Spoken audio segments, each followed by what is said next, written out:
U.S. relations with Russia seem to be getting frostier by the day, and in an unprecedented move, the Russian military says it now plans to send strategic bombers on regular patrol in America's backyard.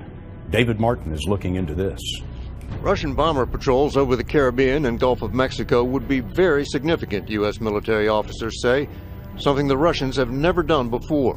During the Cold War, Soviet aircraft flew reconnaissance missions there, but never bombers capable of carrying nuclear weapons. Once in 2008 and again in 2013, blackjack bombers flew to Nicaragua and Venezuela, but those were window dressing for visits by high-level Russian delegations. When the Russian defense minister announced the bomber patrols earlier this week, he linked them specifically to tensions over Ukraine, in effect saying, if you meddle in our backyard, we'll meddle in yours.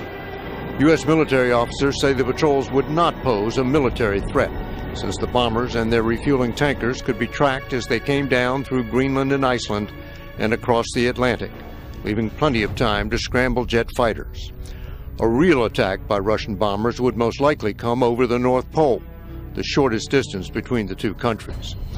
After the Soviet Union collapsed, Russia stopped flying long-range bomber patrols and did not resume until 2007. Currently, they fly about 10 patrols a year off the U.S. coast, once coming within 50 miles of California. U.S. jets routinely intercept them. There's no law against it, so long as the bombers don't enter U.S. airspace. With President Obama and Russia's Putin attending the same summit in Australia this weekend, these new patrols are an in-your-face way of saying we're a global power and we're not going to let you push us around. We're going to breaking news now. These pictures are just in of President Barack Obama's car arriving in Brisbane ahead of the G20 Leaders Summit. Nicknamed the Beast, it's designed to withstand a rocket attack.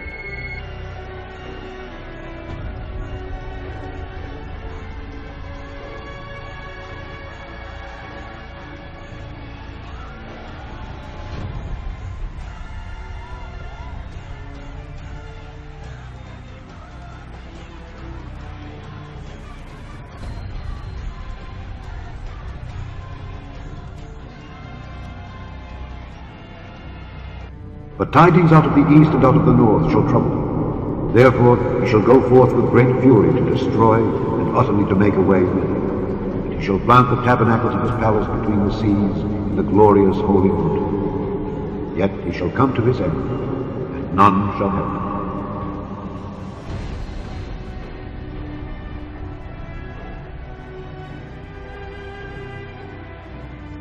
him. From Scripture we learn of the miracle of restoration. You who have made me see many troubles and calamities will revive me again. From the depths of the earth you will bring me up again.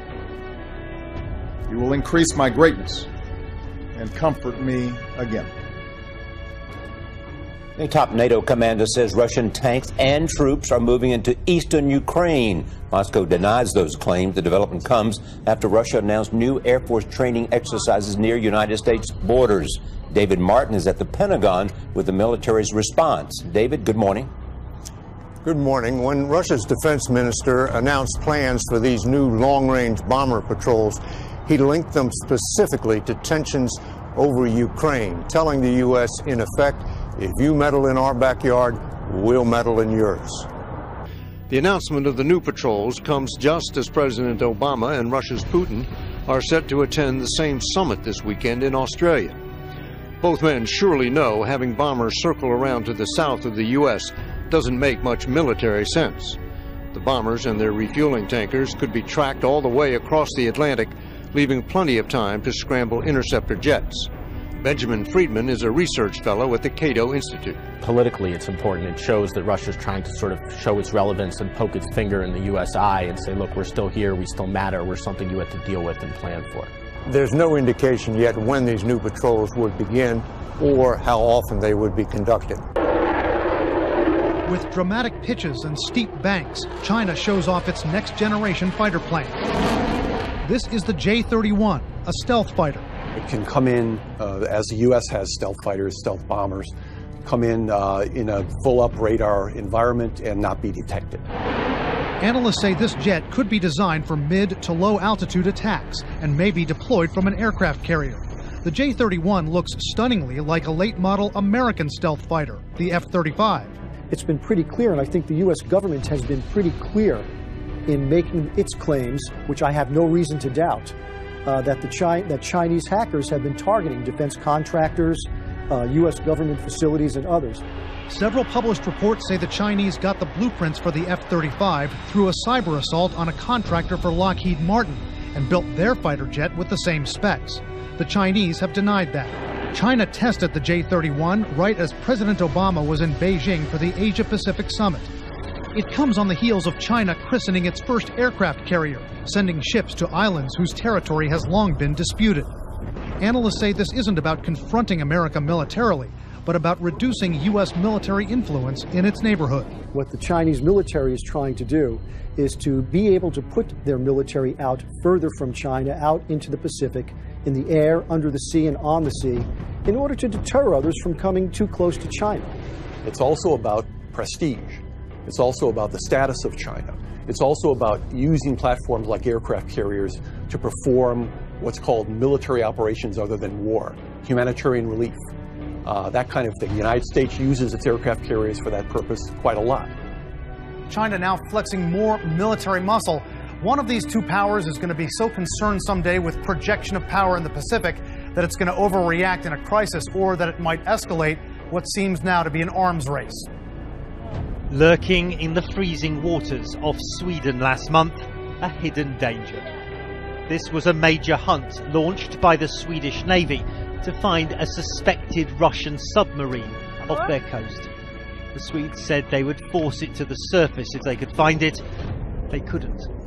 But it's one of a growing number of potentially explosive incidents that one London-based think tank says is putting the Kremlin on a collision course with the West. Our report singles out 11 serious incidents.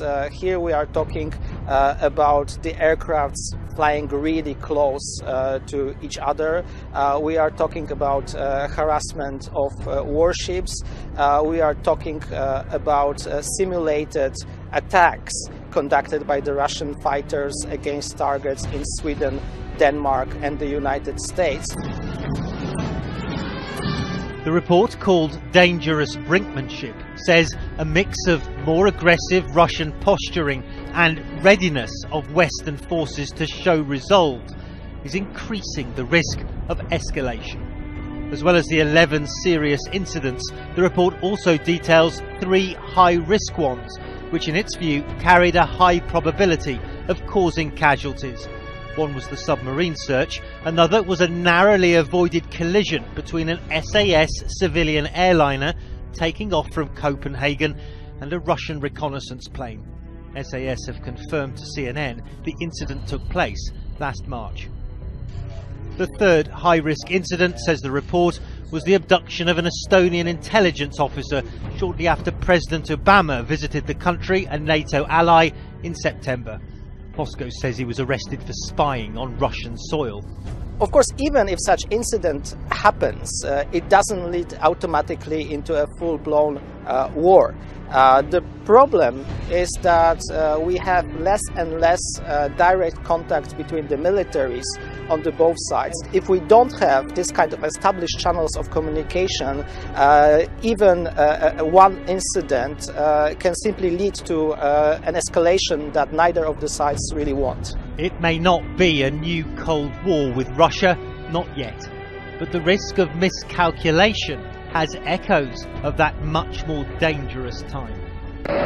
Russian forces on the move again into eastern Ukraine. Preparations, Ukrainian officials tell CNN, for a new offensive by pro-Russian separatists. We have seen columns of Russian equipment, primarily Russian tanks, Russian artillery, Russian air defense systems, and Russian combat troops entering into Ukraine. And NATO says they've observed something even more alarming. Russian warplanes capable of carrying nuclear weapons deployed to Crimea. Annexed by Russia illegally earlier this year, if confirmed, the step could violate multiple international treaties. We see forces that are capable of being nuclear that are being moved to Crimea. Whether they are or not, we do not know, but they do have the kind of equipment there that could support that mission. Russia's foreign ministry immediately denied the claims, calling them, quote, unfounded. The new weapons, accompanied by renewed fierce fighting between Ukrainian forces and separatists, has all but ended a brief, shaky ceasefire. Expressing alarm in both public and private, Ukrainian officials say they are now preparing to fight. We expect unexpected actions from them. I see it as our main task to prepare for military action. Today, at a UN Security Council session on the situation in Ukraine, Ambassador Samantha Power condemned Russia's actions. Russia has negotiated a peace plan and then systematically undermined it at every step. It talks of peace, but it keeps fueling war. As security is ramped up for the G20, defence chiefs are closely monitoring a convoy of Russian warships just outside Australian waters. The government says it has known about their movements for some time and admits it's unusual. A daisy chain of world leaders, arm in Myanmar, a symbol of unity. But Tony Abbott at one end and Russian Prime Minister Dmitry Medvedev at the other, a symbol of division, as a group of Russian warships steams closer to Australia. Certainly it is unusual for Russian naval elements to be in Australian waters. Unusual, not entirely unprecedented, but unusual. Defence sources say the 4 Russian ships led by the guided missile destroyer Varyag are moving south-southeast, skirting Australian territorial waters. The frigates HMAS Stuart and HMAS Parramatta are flanking them, and P3 Orions are flying regular sorties from Townsville, tracking their movements. That's what we do. When warships are approaching Australia, we keep them well monitored. A Russian embassy spokesman said they would not enter Australian waters. We stick to the rules, nobody wants conflict. He described it as a routine exercise, but an admission. Your reaction is not that surprising because we do rarely go this way. Russia is entitled, as any other country is entitled, to traverse international waters. Is it a show of force? Well, it's a significant country with a significant navy. I don't think we should play the Putin game of engaging in his stunts. This naval display is obviously timed for the weekend's G20. Tony Abbott says it would have been months in the planning, but the Kremlin's confirmed the flotilla left Vladivostok on October 23, 10 days after Tony Abbott threatened to shirt-front Vladimir Putin. Let's not forget that Russia has been much more militarily assertive in recent times. Like sending nuclear submarines to Scandinavia, warships off Crimea, troops crossing into Ukraine, long-range bombers flying over Central America, and now its Pacific Fleet skirting Australian waters. I think the rest of the world is watching closely what Russia does because there is an element of unpredictability about it. And this week, the world's watching the G20 in Brisbane. This is a rare view inside the fighting in eastern Ukraine. A gun battle at the airport in Donetsk. Then a rebel tank fires and destroys a Ukrainian military position. These are Ukrainian forces battling separatists armed and supported by Russia. And now more Russian heavy weapons are on the way. New images of Russian military vehicles and artillery rolling into Ukraine. Ukraine's president says his country has lost control of its eastern border. The Ukrainian-Russian border, under independent monitoring, is repeatedly crossed by the Russian regular forces. Now, those same Russian forces say NATO's supreme allied commander are firing at drones from the International Observer Mission. Reiterating Moscow's frequent denials, today the Russian Foreign Ministry spokesman said no Russian forces of any kind are in Ukraine. There are no military forces or any military movement across the border. And moreover, there is no presence of our troops in the territory of Ukraine.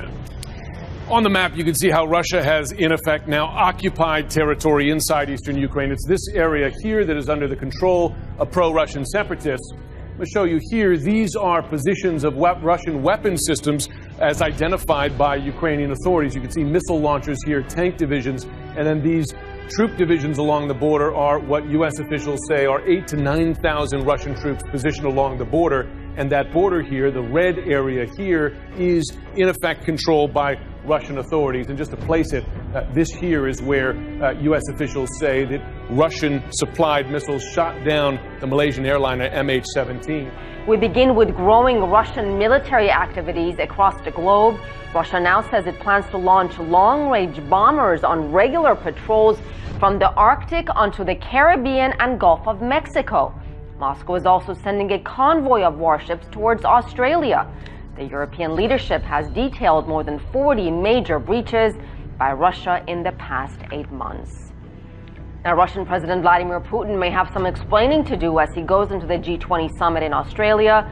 Needless to say, his interaction with other world leaders will be closely watched, as it was at this week's APEC gathering in Beijing. CCTV's Tom Barton reports. President Barack Obama and Vladimir Putin's public interactions display little warmth these days. Their awkward contact at APEC will be quickly followed up thanks to the G20. The build-up to the meeting has been stormy, with rumours and suggestions that Russia either shouldn't be allowed to go or might not turn up. I say with sadness that there's no purpose in being there. Australian Prime Minister Tony Abbott, whose country is hosting the G20 meeting, has pulled back from his talk of shirt-fronting or knocking Putin to the ground, but has said he will have a robust conversation about what he calls the murder of 38 Australian citizens on board flight MH17, which Western governments accuse pro-Russia militants of shooting down in July. From Prime Minister Abbott to President Obama and others, diplomats and journalists will be watching intently for more signs of the chill that has come between Russia and the West. In March, Russia was thrown out of the G8 group of nations for annexing Crimea. But in Moscow, the position of Western powers is seen as counterproductive. I think that if the G8 or the G20 wants to work fully and have influence and have a wide ability to cover problems and solve problems, they need to have dealings with Russia. If these groups turn towards pressure, we're not interested in taking part. President Obama insists Russia has been supporting militants in eastern Ukraine and says it must stop. But President Putin shows little sign of wanting to acquiesce to the West or show weakness in the face of sanctions. Tom Barton, CCTV, Moscow. Well, this is about Russia's risky, calculated pattern of aggression toward the U.S. and its Western allies. There have been multiple incursions close to U.S. airspace this year. Recently, a Russian military plane came within 50 miles of the California coast. Some of these encounters have come within a razor's edge of causing serious casualties. A dangerous maneuver. A Russian jet fighter buzzes right in front of a U.S. Air Force surveillance plane, within about 100 feet of the nose, a move which U.S. officials said endangered the American crew. Another incident. A Russian military aircraft comes within 50 miles of the California coast, the closest in years. Get ready for more. Russia's defense minister says his military is about to send long-range bombers to patrol near American coastlines. You're going to have bombers coming in this direction from Russia. You're certainly going to have longer-range bombers coming down this coast, almost certainly. And you're also going to have bombers coming down this coast, and he also mentioned in particular flying in the Gulf of Mexico. So we're talking about ringing the United States with the exception of the Canadian border. The Russian planes likely won't fly inside U.S. airspace within 14 miles of the coasts, but U.S. officials call the action provocative and destabilizing. Russia's defense minister says it's a response to aggression near its border with Ukraine. This is a rationalization by Russia, and in particular by President Putin, to strengthen his appeal with his nationalist base. Russia's aggression playing out around the globe. A Scandinavian passenger jet nearly colliding with a Russian surveillance plane. One incident right out of a Tom Clancy novel. In waters near Stockholm, a mysterious underwater vessel makes an emergency call in Russian. It triggers the largest submarine hunt off Sweden since the Cold War. All these incidents have taken place since Russia invaded Crimea in February. More than 40 close military encounters in that period, according to one European report. Analysts say this is one man, Vladimir Putin, flexing his muscle, desperate to restore Russia's Cold War power. Putin is personifying as the tough guy, the image of Russia that he wants to present and those around him want to present now, of a Russia that will not back down, of a Russia that will take on the West, and in fact of a Russia that will take on anybody. Take a look at these black dots that we're showing here. This report says 40 encounters between the Russians and other nations over the past 8 months have rattled nerves and raised tensions to a Cold War level. You mentioned that close call that Jim mentioned as well between a passenger jet and a Russian jet along in here. But there are many others from the Russians. This report says they staged a simulated bombing attack on a Danish island. A Russian jet made threatening maneuvers toward a U.S. reconnaissance plane, including showing that it was fully armed with missiles. Russian planes have buzzed ships. And they even, out in this area, practiced a cruise missile strike within range of New York, Washington, and Chicago. Jake? Tom, how close have any of these incidents been to the United States or American troops? Well, if you look up here on the northern part, you're near Alaska and Canada. In September, 6 Russian jets were spotted up in this area. Russia is suggesting it will have full radar surveillance of this area by year's end. That is not really that uncommon up there. But in June, 4 Russian planes were coming down along the coast here within 200 miles. 2 of them went all the way down here to within 50 miles of the coast of California. That's the closest they've been since the Cold War. They were intercepted by U.S. F-15s. That's just short of U.S. airspace. And such incursions are not unheard of, but they're becoming more common, and this was the closest one in about 2 years, Jake. Well, what kind of planes are we talking about? What kind of planes do the Russians even have in their arsenal for these types of flights? For some missions, Russia is using fighter jets along with refueling planes, as Jim just mentioned, but the big piece of equipment on the scene is this.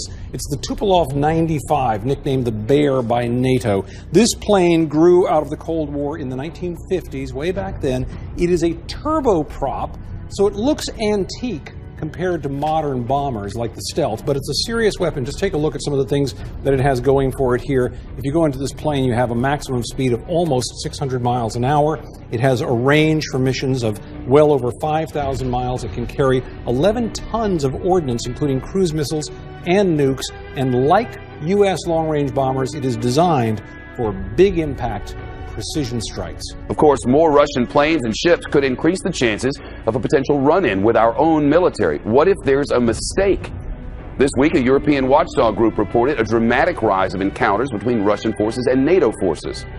It reported dozens of incidents, 3 of which it claims carried a high probability of triggering a direct confrontation. One of them a reported near crash between a Russian spy plane and a passenger jet. So none of this is routine stuff, and Vladimir Putin is in uncharted territory. Jennifer Griffin's on Fox Top Story at the Pentagon this afternoon. It's one thing to flex your muscle, Jennifer. It's another to put, well, the whole world in jeopardy.